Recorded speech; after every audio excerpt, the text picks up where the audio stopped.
SVC ஆதித்யார movies தயாரிப்பில் ஷங்கர் இயக்கத்தில் ராம் சரண் நடிக்கும் கேம் சேஞ்சர் ஜனவரி 10 முதல். இதயம் wishes you a very happy new year.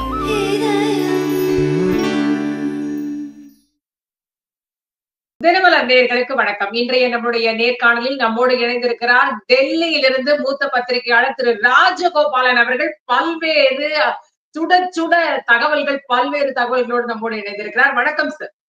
நமஸ்காரமா. நமஸ்காரம் சார், தமிழ்நாட்டுல இருந்தே நான் ஆரம்பிக்கலாம் அப்படின்னுட்டு இடி ரெய்டு துரைமுருகன் மற்றும் கதிரானந்த் அவர்களின் வீடுகள்ல நடைபெற்றது.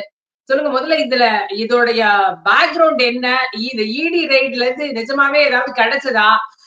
ஏன்னா நிறைய விஷயங்கள் இது தொடர்பாக பலராலும் பேசப்படுது. சொல்லுங்க, உண்மையிலேயே என்ன நடந்தது? எந்த அடிப்படையில இந்த இடி ரெய்டுன்றது அவர்களுடைய இல்லங்கள்ல நடைபெற்றது?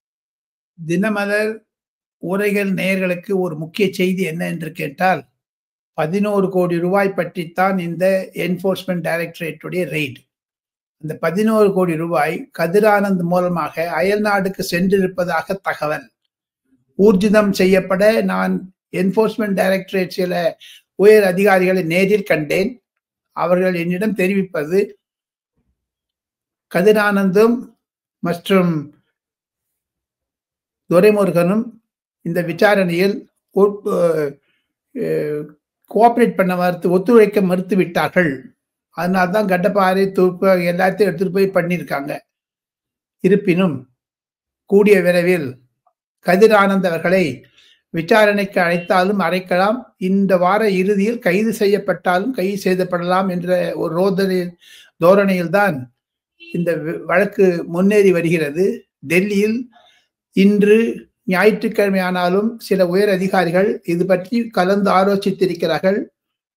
சில முக்கிய தஸ்தாவேஜுகள் கிடைத்திருக்கிற பல நூறு கோடி ரூபாய்க்கு மேலாக சில சிக்கியதாகவும் பணங்கள் கேள்விப்படுகிறேன்.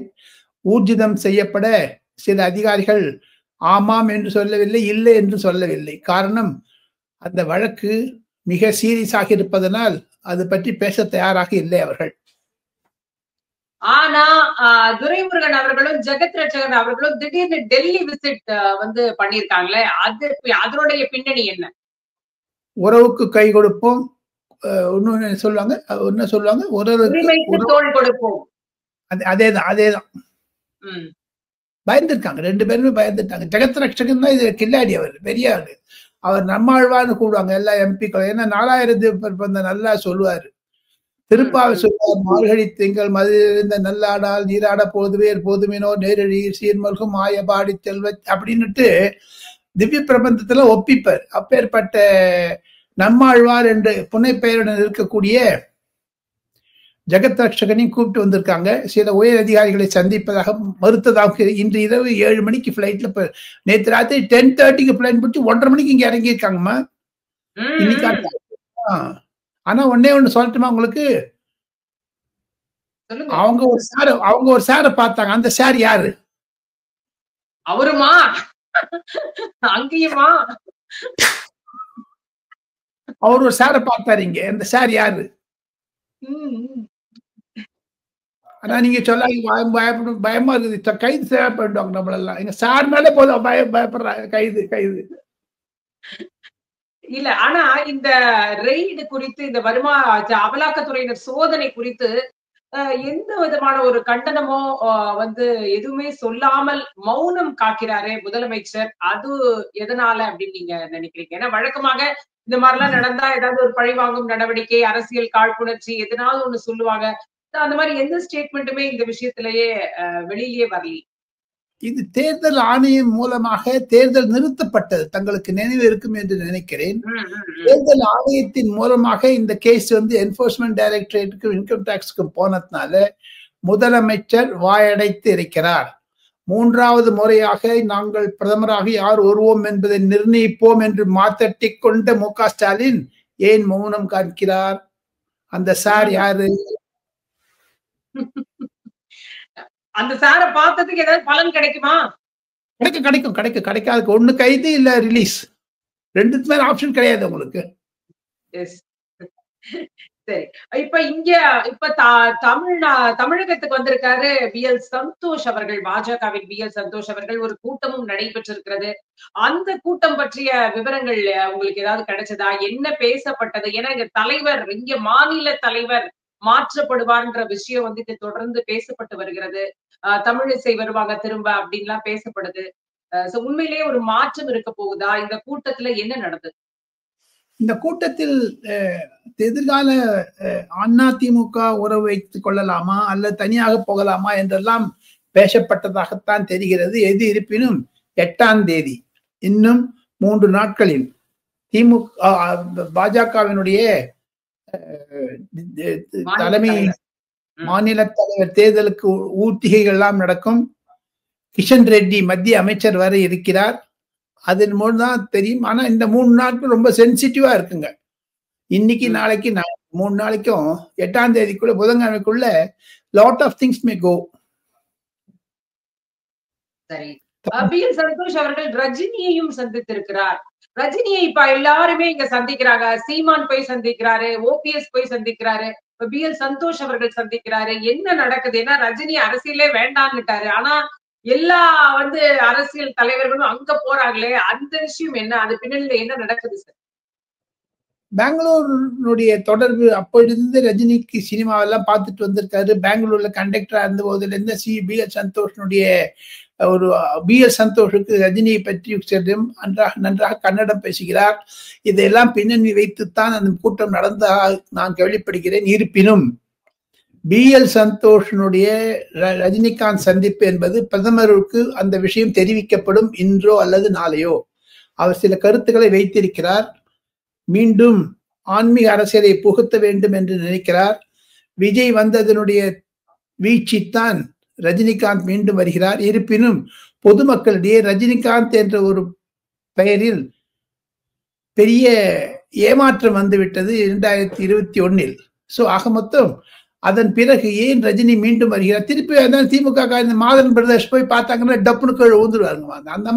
அந்த ரஜினிகாந்தை நம்ப முடியாதுங்கம்மா. அரசியல் சொல்லுகிறேன். ஆழம் சில பேர் சொல்லுவாங்க ஆழம் தெரிஞ்சு காலை விடுறேன்ட்டு. எல்லாருமே காலை விடுறாங்கன்னா ஆழம் தெரியல யாருக்குமே. இல்ல அவர் ஒரு எதிர்கட்சிகளுடைய ஒரு கூட்டணியை உருவாக்குவதுல, ஒரு இணைப்பதுல ஏதாவது ஒரு ரோல் இருக்க போதா அவருக்கு? அதனாலதான் எல்லாரும் போய் சந்தித்து ஒரு கருத்தை வைக்கிறாங்க அப்படின்னா அவரு ஒரு கருத்தை யார்கிட்டயோ கொண்டு போய் சேர்க்க போறாரு. சோ எல்லாருமா சேர்ந்து ஒரு கூட்டணியை உருவாக்க போறாங்க அப்படின்னு இத புரிஞ்சுக்கலாமா? மகாராஷ்டிரா தேர்தலுக்கு பிறகு நிதின் கட்கரியும் ரஜினிகாந்தும் 1/2 மணி நேரம் தனியாக பேசியிருக்கிறார்கள் என்ற தகவலும் டெல்லியில் கிடைத்தது. அதையெல்லாம் வைத்து பார்த்தால் கண்டிப்பாக ரஜினிக்கு ஒரு ரோல் இருக்கத்தான் செய்கிறது. அந்த ரஜினியினுடைய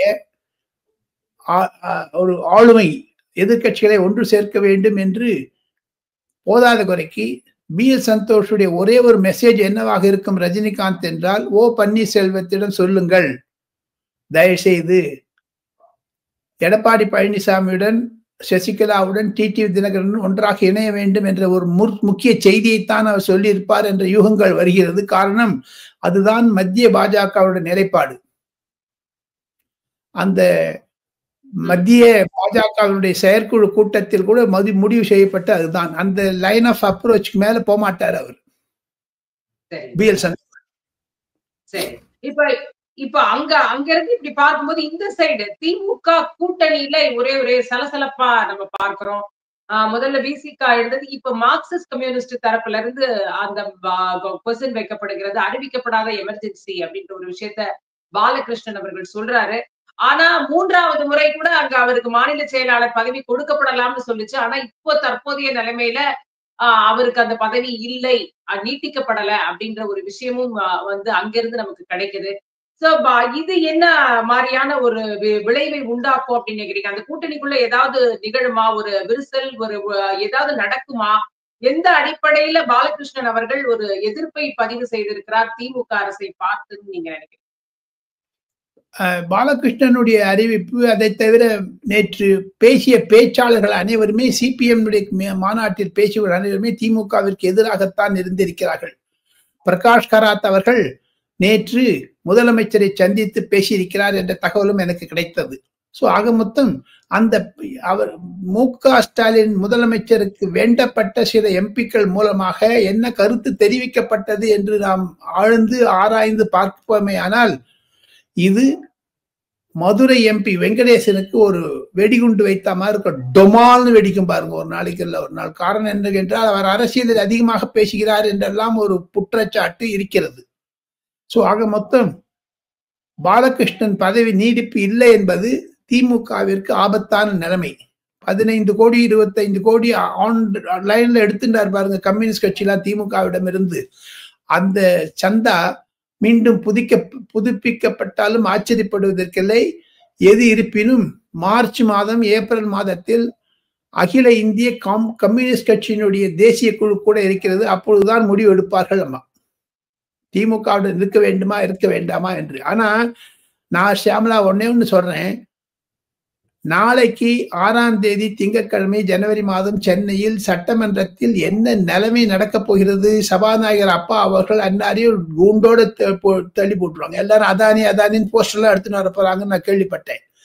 அதெல்லாம் பார்த்தா சபாநாயகருக்கு ஆளுங்கட்சிக்கு சாதகமாகத்தான் செய்கிறாரே தவிர எதிர்கட்சிக்கோ தமிழகத்தில் இருக்கக்கூடிய எதிர்ப்பு திமுக அலைக்கோ அவர் அனுமதி கொடுப்பதில்லை என்பதாலும் பிசிக நாளைக்கு கவன ஈர்ப்பு தீர்மானம் கொண்டு வந்து இருப்பதனாலும் சட்டசபையில் தான் இனி போராட்டம் இருக்குமே தவிர அடுத்த 10 நாளைக்கு சட்டசபை தான் முக்கியம். இல்ல உண்மையிலே இந்த கவன ஈர்ப்பு தீர்மானம் கேட்டிருக்காங்களே, இப்ப இதெல்லாம் கொடுக்கப்படும் அப்படின்னு நீங்க நினைக்கிறீங்களா? என்ன வேங்கை வயல் கேட்டிருக்காங்க, அண்ணா பல்கலைக்கழக விவகாரம் தொடர்பா விசிக கேட்டிருக்காங்க. ஒரு மாதிரியான நெருக்கடியை திமுக அரசுக்கு இப்ப கூட்டணி கட்சிகள் கொடுக்கிறதா தமிழகத்தை பொறுத்தவரை? ஒரு பிம்பத்தை உருவாக்குகிறாளே தவிர அந்த மாதிரி இல்லை. ஏன்னா இப்ப பாருங்க, கொஞ்சம் குழந்தை அழுதுன்னா சாக்லேட் கொடுத்தோடனே குழந்தை அழுக நின்று போயிடுது. பண்ணுவார் விசிகா, திருமாவளவன் ஓன்னுவாரு, விஜய் கூட்டத்துக்கு போறேன்னுவாரு, டிசம்பர் 6ஆம் தேதின்னு டபால்னு கீழே வந்துடுவாரு, கொம்பு டப்பு கீழே விழுது பாருங்க, அந்த மாதிரி கீழே காலை பிடிச்சிருவாரு. ஆக மொத்தம் விசிகாவை நம்ப முடியாதுங்கம்மா, பல்ட்டி அடிப்பாங்க. எப்படி நிதிஷ்குமார் பல்ட்டி ராம் என்று பெயரோ அது மாதிரி திருமாவளவனுக்கும் பல்ட்டி ராம் என்று பெயர். ஆனா முரசொலியில பாலகிருஷ்ணன் அவர்கள் பேசியதற்கு ஒரு பெரிய ஒரு இதே வெளியிட்டு இருக்கிறாங்க. ஒரு தோழமையை சிதைக்கக்கூடிய வகையில இவர் பேசி இருக்கிறார் அப்படின்ற ஒரு விஷயத்த இந்த ஆர்டிக்கல்ல போட்டிருக்காங்க. அப்போ கம்யூனிஸ்ட கொஞ்சம் வேற மாதிரி பாக்குறாங்க, விசிகாவை வேற மாதிரி பாக்குது திமுக அப்படின்னு புரிஞ்சுக்கலாம். கண்டிப்பாக மரியாதைக்குரிய செல்வம் அவர்கள் சிலந்தி என்ற பெயரில் எழுதி கொண்டு வந்தார் முரசொலியில். சிலந்தியின் மரணத்திற்கு பிறகு இப்பொழுது யாரோ குட்டி சிலந்தி வந்திருக்கிறார்கள். அவர்களுடைய கருத்து மு.க.ஸ்டாலினுடைய அதிகாரத்துடன் அனுமதியுடன் தான் அது பிரசுரிக்கப்பட்டதாக நான் கேள்விப்படுகிறேன். அந்த கட்டுரையை நானும் படித்தேன். அதன் மூலமாக பார்த்தால் கம்யூனிஸ்ட் மீது திமுக காரணமாக இருக்கிறது. காரணம் ஷியாமலா ஒண்ணு புரிஞ்சுக்கணுமா, நீங்க தமிழக அரசியலை பற்றி நாம் அலசி கொண்டிருந்தால் அகில இந்திய அரசியலில் என்ன நடக்கிறது என்று தெரிந்து கொண்டு அதன் மூலமாக தமிழக அரசியலை நாம் நுட்பமாக பார்த்தால் தங்களுக்கு விளக்கம் கிடைத்துவிடும். முரசொலியினுடைய கட்டுரையினுடைய தாக்கம், ராகுல் காந்தி வட இந்தியாவில் டமால் ஆகிவிட்டார். வட இந்தியாவில் ராகுல் காந்தியினுடைய அதிகாரம் ஆளுமை என்ன, ஜூன் மாசம் என்ன கொடி கட்டி பறந்தாங்க பாருங்க, 99 சீட் வாங்கிட்டு. அங்கே ஒரு பருந்து 100 அடிக்கு மேல பறக்கும்னு எங்க தாத்தா சொல்லுவார். குருவி 10 அடிக்கு தான் பறக்கண்டான்னு. அவர் 100 அடிக்கு மேல பறந்தார் குருவியா இருந்துட்டு. மழை காட்டுல மண்புழு ஒண்ணு வரும், மழை காத்து இப்ப சென்னையில வரும் மார்கழி மாசம், அது டிகுடுகிட்டு அப்படின்னு கொட்ட போகும். அது தன்னை நினைச்சுக்க நாகப்பாம்புன்னுட்டு, மண்புழு நாகப்பாம்புன்னு நினைச்சுக்குமா. அந்த மாதிரி ராகுல் காந்தி நினைச்சுட்டாரு. கடைசியில புஷ்ஷுன்னு போயிடுச்சு, பெருங்காய டப்பா காலி. அங்க ராகுல் காந்திக்கு ஆதரவாக இருந்த சீதாராம் யெச்சூரி சிபிஎம் தலைவர் மரணம் அடைந்ததனால் பிரகாஷ் கராத் அந்த பதவிக்கு வரக்கூடிய நேரிடையில் வயநாட்டில் ராகுல் காந்தியினுடைய வெற்றி மற்றும் பிரியங்கா காந்தியுடைய வெற்றி, அதெல்லாம் ஓட்டு சரிவு, அதையெல்லாம் பார்த்தால் கம்யூனிஸ்ட் கட்சி பின்னாரை விஜயன் கூட கண்டிப்பாக எதிராகத்தான் இருக்கிறார். யாருக்கு? ராகுல் காந்திக்கு. வட இந்திய அரசியலை வைத்துக் கொண்டு தென்னிந்திய அரசியலை தான் பார்க்கிறது கம்யூனிஸ்ட் கட்சி. ஏப்ரல் மாதம் அவர்கள் தேசிய பொதுக்குழுவில் கண்டிப்பாக திமுகவிலிருந்து விலகுவோம் என்ற முடிவை எடுப்பார்கள் என்று தான் டெல்லியில் யூகங்கள் வருகின்றன. ஷியாமளா, திமுகவிலிருந்து விலகுவோம் அப்படின்னா அது ஒரு பெரிய ஒரு இந்திய பொறுத்த வரைக்கும் ஒரு ஒரு ஒரு பெரிய சரிவு அப்படின்னு நம்ம பார்க்கலாமா? ஆனா இந்த பக்கம் வந்து பாமகக்குள்ளேயே ஒரு ஒரு விஷயம் நடக்குது. அங்கேயே அப்பா மகன் அதற்குள்ளேயே ஒரு ஒரு கருத்து வேறுபாடுகள் அது ரொம்ப வெளிப்படையா வந்து வரக்கூடிய ஒரு சூழல் எல்லாம் நம்ம பார்க்கிறோம். அதெல்லாம் நம்ம எப்படி புரிஞ்சுக்கலாம்? இந்த மார்க்சிஸ்ட் கம்யூனிஸ்ட் விலகினா திமுகக்கு என்ன பாதிப்பு இருக்கும்னு நீங்க நினைக்கிறீங்க? அப்பா மகன் தப்பா சொல்றீங்க. நீங்க வந்து பேரன் மருமகள். சரி சரி.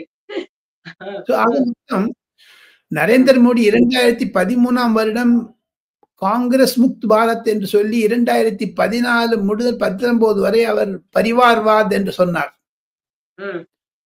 ஜெயலலிதா கூட குடும்ப அரசியல் என்று கோர் பரிவார்வாத் என்ற தீவிர குடும்ப அரசியல் என்று சொன்னார்கள். அந்த குடும்ப அரசியல் இன்று நரேந்திர மோடி 2024 3வது முறையாக வெடித்த பிறகு, வெற்றி பெற்ற பிறகு அந்த குடும்ப அரசியல் குடும்பத்திலே வெடிக்க ஆரம்பித்து விட்டது. உதாரணமாக மம்தா பானர்ஜியும் அபிஷேக் பானர்ஜியும் மாயாவதியும் அவருடைய மருமகன் ஆனந்த் அவர்களும் உத்தவ் தாக்கரேக்கும் ஆதித்ய தாக்கரேக்கும் சுப்ரியா சூலேக்கும் அஜித் பவாருக்கும் சரத்பவாருக்கும் அன்புமணி ராமதாஸுக்கும் பேரன் முகுந்தனுக்கும் இப்படி எல்லாம் குடும்பத்தையே சண்டை வந்துருச்சு ஆல் இண்டியா லெவல்ல. அதை வச்சு பாத்தீங்கன்னா அது திமுகவிற்கு சாதகமாகத்தான் போகுமே தவிர பாதகமாகாது. திமுகவுக்கு சாதகமா இருக்கும். ஆமா, சாதகமா இருக்கு நிச்சயம். ஏன்னா வன்னியர் ஓட்டு பிரிஞ்சிட்டு எதுக்கு 2 பேர் வந்துருக்காங்க பாருங்க. நம்ம ஆழ்வார் துரைமுருகன் நீங்க வந்துருக்காங்க பாருங்க. அது வன்னியர் சங்கம் தான். சரி, அதாவது 2026 தேர்தலுக்கு முன் திமுக கூட்டணி உடையும் அப்படின்னு இன்னைக்கு வந்து தமிழிசை அவர்கள் பேசி இருக்கிறாங்க. இது என்ன வெறும் ஆருடமா இல்ல இது வந்து நடக்கும்னு நினைக்கிறீங்களா? இப்ப நடக்கிற விஷயங்கள் எல்லாம் வச்சு பார்க்கும்போது நீங்க கேள்வி கேட்கறதுக்கு முன்னாடி நான் ஏப்ரல் மாதத்தில் விலகும் என்று சொன்னேனே, ஆக மொத்தம் அது உடையும். கம்யூனிஸ்டுகள் மட்டும் தான் நகருவாங்க அப்படின்னு நீங்க பாக்குறீங்க, அப்படித்தானே? கம்யூனிஸ்ட் நகர்கிறது என்றால் காங்கிரஸ் ஓட்டிக்கும் அங்க போய். எங்க திமுகவோட காங்கிரஸ் ஓட்டின்னா விசிகா இருப்பாங்க. கம்யூனிஸ்ட் கட்சி வந்துருவாங்க வெளில. அப்போ நிலைமைகள் மாறும். அவங்க வந்து விஜயோட தான் போவாங்க கம்யூனிஸ்ட். சரி, இப்ப இந்த அண்ணா பல்கலைக்கழக விவகாரத்தை வந்து டெல்லியில எப்படி பார்க்கப்படுது? ஏன்னா ஆளுநர் கிட்ட வந்து தாவேகா தலைவர் போய் கொடுத்தாச்சு, வந்து மாநில தலைவர் பாஜக அவர் போய் கொடுத்தாச்சு, பல பேர் சந்திச்சாச்சு ஆளுநரை. டெல்லியில இந்த விஷயம் எப்படி பார்க்கப்படுது? எப்படி பார்க்கப்படுகிறது என்றால் விஜய் அவர்கள், தாவேகா தலைவர் விஜய் அவர்கள் ஆளுநருக்கு கொடுத்த கடிதத்தை ஸ்கேன் பண்ணி இமெயிலில் அன்று மாலையே அனுப்பித்து விட்டார் ஆளுநர் மத்திய உள்துறை செயலாளருக்கு கோவிந்த் மோகனுக்கு. அதை அமித்ஷாவிடம் காண்பித்து விட்டார் கோவிந்த் மோகன். படித்து பார்த்தார். இனி சந்தோஷ் டெல்லியிலிருந்து சென்னை வந்ததும் கிஷன் ரெட்டி டெல்லியிலிருந்து சென்னை வரும். அதற்கும் மேலாக அதிமுகவுடன் திரைமறைவில் பேசுவதற்காக டெல்லியிலிருந்து பியூஷ் கோயல் அனுப்பப்படுகிறார் என்ற கேள்வியும் நான் படுகிறேன். அதெல்லாம் வந்ததுன்னா தமிழக அரசியல் கண்டிப்பாக மாறும், களை கட்டும். அதெல்லாம் பிப்ரவரி மிடில் ஆயிடுங்க எல்லாமே. சரி, இப்ப நம்ம கொஞ்சம் நகர்ந்து தேசிய அரசியலுக்குள்ள இன்னும் கொஞ்சம் வந்தோம் அப்படின்னாக்கா, மோடி அவர்கள் 2025 என்ன எதிர்பார்க்கலாம் வந்து பிரதமர் மோடி? ஏன்னா ஒரு பக்கம் பாத்தீங்கன்னா நிதிஷ்குமார வந்து லல்லு பிரசாத் யாதவ் வந்து கூப்பிடுறாரு, கூட்டணிக்கு வாங்க, எங்களோட வாங்க, அவர் ரொம்ப எதிர் கூப்பிடுறாரு. இன்னொரு பக்கம் நம்ம பார்க்கிறோம் ஈக்குவேஷன் அப்படியே வேற மாதிரியா இருக்கு. வந்து சுப்ரியா சுலேவும் ஆகட்டும், வந்து உத்தவ் தாக்கரேவும் ஆகட்டும், தேவேந்திர பட்னாவிஸ பாராட்டுறாங்க, சரத்பவாரும் பாராட்டுற. என்ன நடக்குது? இந்த விஷயம் என்ன நடக்குது? மோடி அவர்கள் என்ன மாதிரியா 2025 ஆண்ட என்ன செய்யணும், என்னென்ன விஷயங்களை வந்து திட்டமிட்டு வச்சிருக்கிறதா நீங்க பாருங்க. 2025 நரேந்திர மோடி அவர்கள் மத்திய மந்திரி சபையை மாற்றுவார். அது பிப்ரவரி மாதத்தில் பட்ஜெட்டுக்கு முன்னதாகவோ பின்னதாகவோ நடக்கும். கண்டிப்பாக பின்னால் தான் நடக்கும். அதில் சுப்ரியா சூலேவும் பிரபுல் பட்டேல் போன்றவர்கள் எல்லாம் கூட, ஏக்நாத் ஷிண்டேவின் மகன் கூட, ஸ்ரீகாந்த் ஷிண்டே அவர்கள் கூட அங்கு பதவியேற்பார்கள் மத்திய அரசாங்கத்தில். இதையும் தவிர ஷியாமலா, 2025 2 தேர்தல்கள் தான் நடக்க இருக்கின்றன, டெல்லி அண்ட் பீகார். ஆக மொத்தம் சிராக் பாஸ்வானை வைத்து மத்திய அரசாங்கத்தில் அவருக்கு இன்னும் ஒரு கூடுதலாக ஒரு மந்திரி பதவி கொடுக்கும். அவர் கட்சி 5 MP இருக்காங்க. ஆனா நீங்க கேட்ட கேள்விக்கு ஒரே ஒரு பதில், 2025 ஆரம்பிப்பதற்கு முன்னதாக நரேந்திர மோடி அவர்கள் ஆளுநர் மாற்றம் செய்தார்கள். தமிழகத்தில் இருந்து ஆளுநரை மாற்றவில்லை. ஆனால் அண்டை மாநிலமான கேரளாவிலிருந்து பின்னாரை விஜயனை குஷிப்படுத்தி பீகாருக்கு எடுத்துக்கொண்டு சென்றிருக்கிறார். அந்த 5 இடத்திற்கு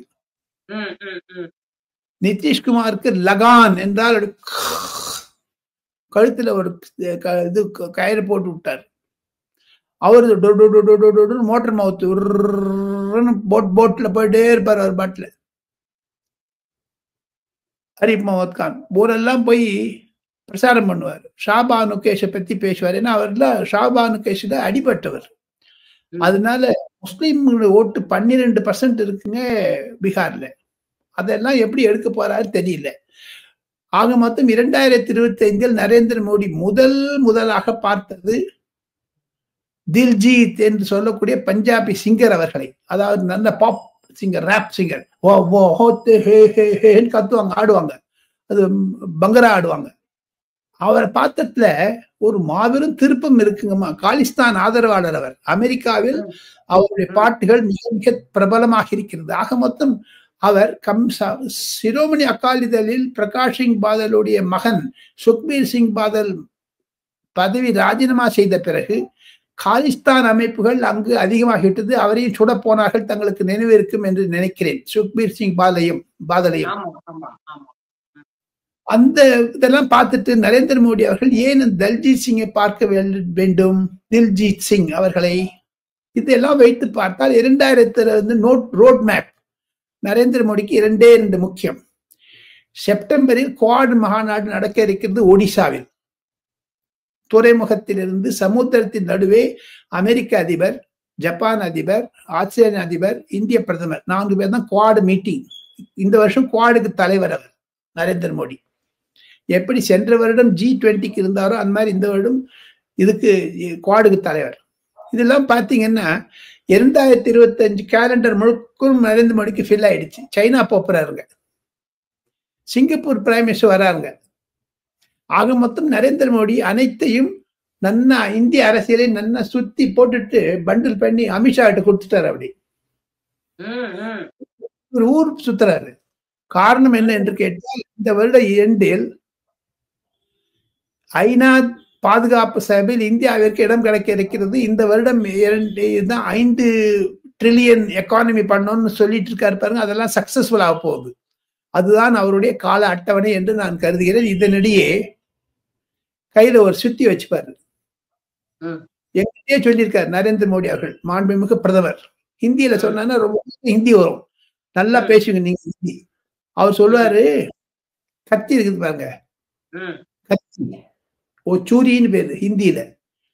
சூரி மக்கனுக்கு உப்பர் நெய் சலாத்தா ஹூம், வெண்ணெய்க்கு மேல பண்ண மாட்டேன், கல்லுக்கு மேல அரைப்பேன்னு வர அவர். வெண்ணெயில போட்டீங்க துண்டாயிடும், ஆனா கல்லுல அரைச்சு துண்டாகும். அந்த மாதிரி அரசியல் செய்ய இருக்கிறார் 2025 நரேந்திர மோடி. சரி, ஆனா இப்ப டெல்லியில பார்த்தோம்னா ஒரே பரபரப்பா இருக்கே, ஒரே லெட்டர் பறக்குதே, இங்க இருந்து அங்க, அங்க இருந்து இங்கன்னு மாறி மாறி ஒரே லெட்டரா இருக்கே. என்னதான் நடக்குது டெல்லியில? ஏன்னா டெல்லி தேர்தல் வேற சந்திக்க இருக்கிறது. என்ன நடக்குது? இவ்வளவு லெட்டரா இருக்கே. காதல் கடிதம் லெப்டினன்ட் கவர்னர் கடிதாசி எழுதுறாரு, அத்திஷி எழுதுறாங்க, அது தவிர மோகன் பாகத்துக்கு எழுதுறாரு. அதையும் தவிர அரவிந்த் கெஜ்ரிவாலுக்கு கூட இருக்கவங்க எல்லாம் சில கூட்டணி தலைவர்களுக்கு எழுதுறாங்க, காங்கிரஸ் விட்டு. ஆக மொத்தம் கடிதங்கள் போக்குவரத்து அதிகமாகிவிட்டது. இதன் மூலமாக போஸ்டல் டிபார்ட்மெண்ட் இமெயிலும் பறக்கிறது டெல்லி. இது அரசியல் எதுக்கு இது மூலமா என்னதான் நடக்க போகுது? எதுக்காக இவ்வளவு கடிதங்கள் மாறி மாறி போய்கிட்டே இருக்கு? என்ன சொல்லுது இதெல்லாம்? ஒட்டுமொத்தமா மக்களுக்கு என்ன செய்தியை சொல்ல நினைக்கிறாங்க எல்லாருமே? அதாவது என்ன செய்தி என்று கேட்டீர்களே, ஆனால் ஆம் ஆத்மி கட்சி வீழ்ச்சியை நோக்கித்தான் செல்லு கொண்டிருக்கிறது. அதனுடைய தாக்கம் அங்குதான் போய் முடியும் ஷியாமளா. சரி. இப்ப இப்ப அதையும் தாண்டி பிரதமர் மேல ஒரு ஒரு விஷயம் வைக்கப்படுகிறதே. பைடன் அவர்களுக்கு ஒரு காஸ்ட்லியான ஒரு பரிசை கொடுத்தார். அதோட விலை என்ன அப்படின்ற ஒரு கேள்வி. அதை வந்து வெளிய சொல்ல மறுக்கிறார் அப்படின்ற ஒரு விஷயங்கள். இந்த விஷயத்தை பத்தி கொஞ்சம் டீட்டெயிலா சொல்லுங்களேன். என்ன இதன் பின்னணியில என்ன நடக்குது? பிரதமர் நரேந்திர மோடி அவர்கள் அயல்நாடு சென்றாலும் சரி, இந்தியாவிற்கு அயல்நாட்டு பிரதிநிதிகள் வந்தாலும் சரி, மரியாதை நிமித்தமாக சப்போஸ் ஒன்னே ஒன்று வச்சுங்க ஷாமலா, நானே நாளைக்கு உங்களுக்கு டெல்லியிலேருந்து சென்னைக்கு உங்க வீட்டு வரேன். நான் வரும்போது 2 வாழைப்பழம், டெல்லியில வந்து சின்ன பிள்ளையார் படம் இருக்கும் இல்லையா, விளக்கு, ஒரு நல்ல விளக்கு இருக்கும், அதெல்லாம் வாங்கி கொடுத்தேன்னு வச்சுங்க. நீங்க பதில் சம்பாவனை பண்ணுவீங்க. அதான் சரி, நீங்க அவர் வந்தாரு அந்த கொடுக்க, சென்னையில இருந்து நீங்க இதை எடுத்துட்டு போங்க சார், கைவினை பொருட்கள், ஹேண்டிகிராஃப்ட்ஸ் ஏதாவது. இது குடும்பத்தில் சாதாரணமா நடக்கக்கூடியது, தேசத்திலும் நடக்கிறது. மரியாதை நிமித்தமாக ஒவ்வொரு தேசத்திற்கும் ஒவ்வொரு தலைவருக்கும் ஏற்ப அவர்கள் முடிவு செய்வார்கள். இதுக்குதான் social security to the president, prime minister, president இருக்காங்க. பிரதமருடைய அனுமதியுடன் தான் அந்த கொடுத்த பவழம் என்பது, கல் என்பது 2 லட்சம் ரூபாய்க்கு மேலே கிடையாது. அதுல மெருகு பூசியிருக்காங்க, தங்க கோட்டிங் இருக்குங்க. அதை பார்த்துட்டு அமெரிக்கன் ஏமாத்துட்டாங்க. 20 லட்சம்ங்கிறாங்க. பைத்தியக்காரங்க. வெறுமை வச்சு அப்படி அது மேல சொராட்சி பார்க்க வேண்டாமோ? நம்ம ஊர்ல இந்த மார்வாடி கடைக்கெல்லாம் போனீங்கன்னா எந்த தங்கம் கொடுத்தா அப்படி ஒரு ஆசிட் போட்டு திறப்பாங்க. அது அதுல இருந்து வெள்ளைக்கோடு வந்ததுன்னா அது ரஜ தங்கம் இல்லை. இப்போ ஜிஆர்டி தங்க மாலைக்கோ இல்லை வேற ஏதாவது உம்முடி எங்க போனீங்கன்னு வச்சுங்க, தங்கத்து பார்ப்போம். அது அமெரிக்கன் பார்க்கவே இல்லை. 2 லட்சம் பொருள் 20 லட்சம்னு சொல்லி விட்டாங்க, காத்தாடி விட்டாங்க. அங்க வேற, அங்க ஒரு ராகுல் காந்தி இருக்கார் போல இருக்குது போய் சொல்றதுக்கு. சோ ஆக மொத்தம் இதெல்லாம் வைத்து பார்த்தால் அதை நம்பி ஹிந்துல வேற பிரசுரித்து விட்டார்கள் அந்த கட்டுரையை. அதுக்கு தான் இன்று காலை அயலுறவுத்துறை அமைச்சகம் அழகான அறிக்கை வெளியிட்டிருக்கிறார்கள். அதனுடைய விலை 2 லட்சம் ரூபாய் தான் என்று. இது ஒன்றும் கான்ட்ரவர்சியே கிடையாது. ரஃபேல் மாதிரி ராகுல் காந்தி காத்தாடி விடுறாரு பாருங்க, அப்பப்ப அது மாதிரி இது. சரி, இதுல இல்லன்ட்டீங்க. ஆனா ராகுல் அவர்களுடைய வியட்நாம் ட்ரிப்ல என்ன இருந்தது அத சொல்லுங்க. ஏன்னா என்ன சார் இப்படி சொல்றீங்களே, என்னதான் சார் நடந்தது? வியட்நாம்ல இருந்து வெளில போயிட்டாருங்க. வியட்நாம்ல இருந்து வெளியே போயிட்டாரு. வியட்நாமில் இருந்து இது பாருங்க, ஒரு மரியாதைக்குரிய எதிர்கட்சி தலைவர், அடுத்ததாக வரக்கூடிய பிரதமர், அவர் மரியாதை வேண்டும். பார்லிமெண்ட்ல உட்காரும் போது இன்னும் எப்படி உட்கார்ந்துக்கிறாரு, எப்படி ஒரு ஏளனம் மாதிரி. தமிழகத்திலும் எடப்பாடி பழனிசாமி, அம்மை ஜெயலலிதா இருந்தாலும் சரி, ஐயா கருணாநிதி இருந்தாலும் சரி, மரியாதையுடன் இருப்பார்கள். அவர்கள் எதிர்கட்சி தலைவர் என்ற பதவிக்கு மரியாதை வேண்டும்.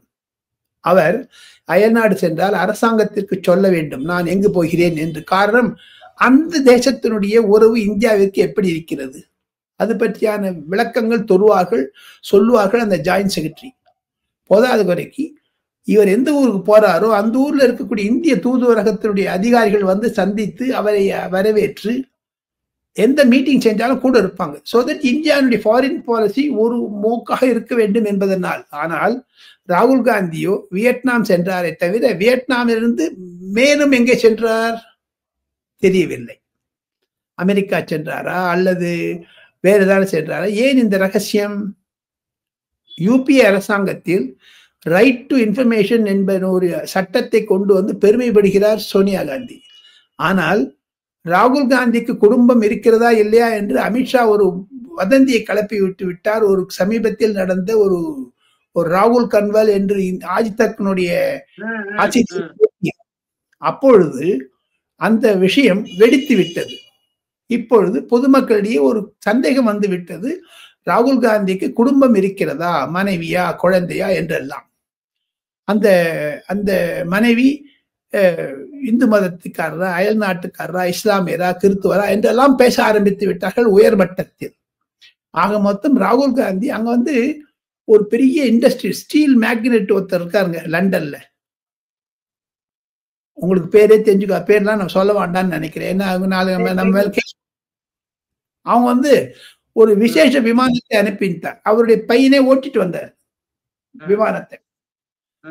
லண்டன்ல இருந்து வந்த உடனே வியட்நாமில் இறங்கி ஒரு அப்புறம் உபாசனா சாந்தி அதெல்லாம் பூஜை பண்ற எல்லாம் சொல்றது ஏமாத்துறாரு ராகுல் காந்தி.